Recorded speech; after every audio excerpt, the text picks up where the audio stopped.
ભાવનગરના બોર તળાવ પોલીસ મથકમાં નોંધાયેલ ગુનાના આરોપીઓને 3 દિવસ ઓન રાખીને માર મારી બળજબરીપૂર્વક પૈસા પડાવવાની પેરવી કરતા આરોપીઓએ પૈસાની સગવડ ન હોવાનું જણાવતા તેના પિતા પાસે પણ દીકરાને અન્ય ગુનામાં સંડોવી દેવાની ધમકી આપી હતી। આ મામલે અદાલતે બોર તળાવ પોલીસ મથકના તત્કાલીન પીએસઆઈ સોલંકી સહિતના પોલીસ કર્મચારી વિરુદ્ધ ગુનો નોંધવા હુકમ કર્યો છે।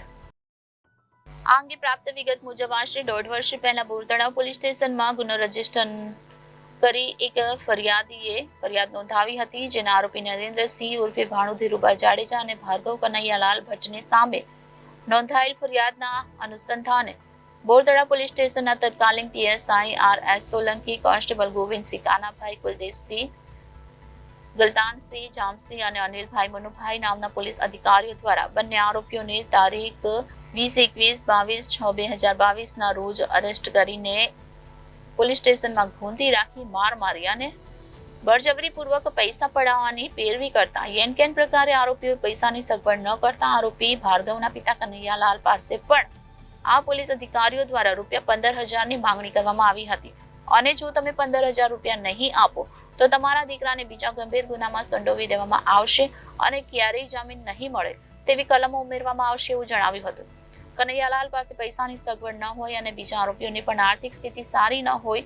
તેઓ પોલીસવાળાને પૈસા આપી શક્યા નહીં અને પોલીસવાળાએ આરોપીઓને ઓન રાખી શારીરિક અને માનસિક ત્રાસ આપી તારીખ 23/6/2022 ના રોજ તેઓની સામે ગુનો નોંધીને તેઓને કોર્ટમાં રજૂ કર્યા હતા।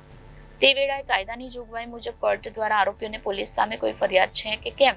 તે અંગે પૂછતાછ કરતા તે બંને આરોપીએ જણાવ્યું હતું કે આ પોલીસવાળાએ ખૂબ જ માર માર્યો છે અને પૈસાની માંગણી કરી છે।